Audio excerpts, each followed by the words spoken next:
A number of months ago now since you announced, to the surprise, I'd have to say, of the community and a lot of the reps, that you were going to appoint Fingal County Council and on board Pleanála as the organisations which would be the competent authority and appeals body for the implementation of EU Regulation 598/14. I'm wondering where we are with that now. What's the budget? How much of that has been expended? And what's the progress? Because there hasn't been a lot of information since. Thank the Deputy for the question, which I hope will recur every time I'm here, because it's a matter of national importance, and sure, an update is necessary on a regular basis. With regard to spending to date on Regulation 598/2014, I can advise the Deputy that as almost all of the work has been of a policy and legal nature, it has been carried out as part of the work of officials assigned to the relevant division of my department and also in the Attorney General's office. The legal advice has been provided by the AG's office in the normal course of the service it provides to government departments. I'm advised that my department's accounting system does not capture the cost of staff time in handling individual elements of work in the way that would be required to respond to the Deputy's question in any more specific terms.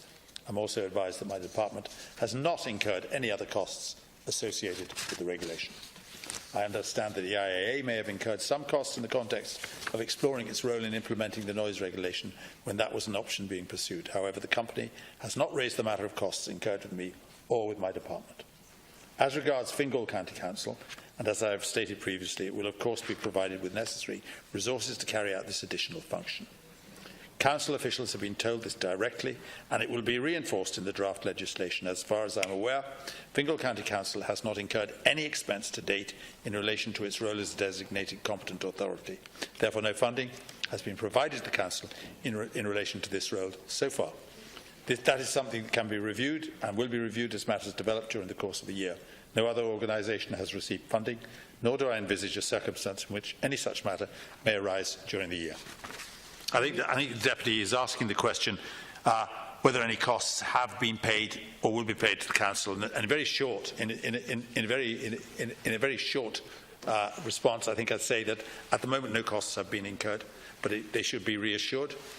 Fingal County Council and the Deputy should be reassured that resources will be made available out of my department where they're necessary. I have to say it's a gobsmackingly shocking answer in some ways, that here we have a measure which was put forward supposedly to protect airport communities from airport noise through the establishment of a competent authority. It's been years in the making. The previous Attorney General gave different advice to the present one. You announced months ago that you'd finally decided to appoint Fingal, and although that's a decision which a lot of people locally are very unhappy with, what they would have been expecting is that there would have been some progress on it. I think it's wholly unreasonable to expect Fingal to take on this cost and not give them any money. Of course, the contradictory part of that is that this competent authority, which was designed to protect communities, has actually been put up there as the vehicle through which the DAA is going to use it to undermine existing conditions which protect the community from the new runway. So people are seriously concerned. What mechanism is in place to involve the local community in an active consultation role with the Council or other bodies at this stage of the process? Minister. I think maybe the Deputy misunderstood me. Funding will be made available. There is not going to be a lack of funding to Fingal County Council for this. I've made it absolutely clear. The amounts are not absolutely clear yet how much will be necessary, but they will not be left short of funding, because this is a matter of huge national importance, which we can't afford to say that there are no funds for. To say there's no progress being made, I think, is unfair. Progress is certainly being made. Let me answer the question about the stakeholders. I think the Deputy will be aware that the stakeholders will be met, and will be met by the DAA, will be met by the competent authority, will be met by myself, and the Deputy will be aware there's been absolutely no hesitation on anybody's part that I know of to meet the residents and to attempt to accommodate them. I myself have met several people who deputies have asked me to meet from your area, I think your own as well, on many, many occasions. I've never refused one, in fact, because it is a matter of great concern that we should balance, and the criteria being used by the new competent authority will be a balanced approach. We must balance the national needs with the needs, with the needs of the residents, and that we will not be found wanting either on resources or on Minister, I'm really trying to balance time. There is a difference between meeting people and listening to them, and I think the problem here is that things are happening or nothing is happening.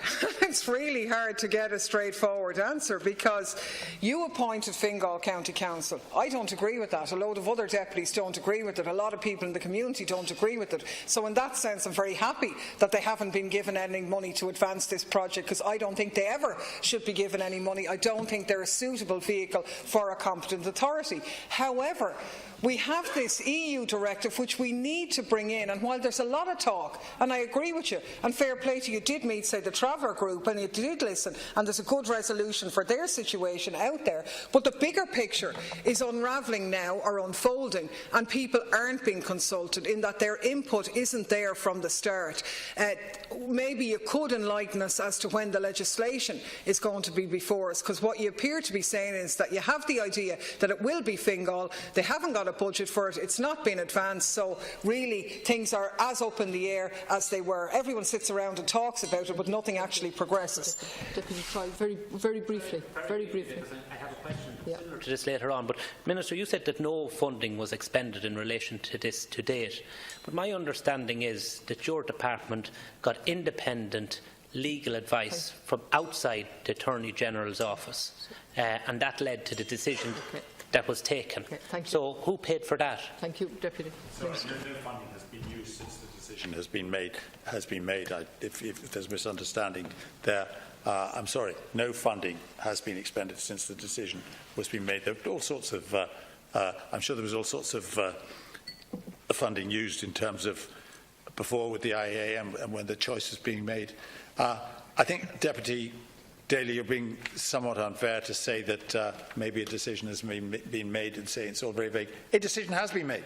It is absolutely a final decision has been made that Fingal will be the competent authority. They've been given the go-ahead, and a board planola will be the appeals body. That decision has been made. That's irreversible. That has been approved by the Attorney General in this case, and we're going ahead on that basis.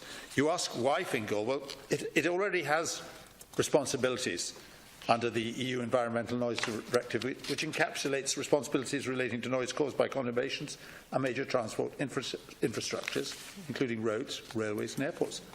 In addition, having regard to its planning functions, it has considerable experience and expertise in the conduct of environmental impact assessments, appropriate assessments, and in managing extensive public consultations. In addition,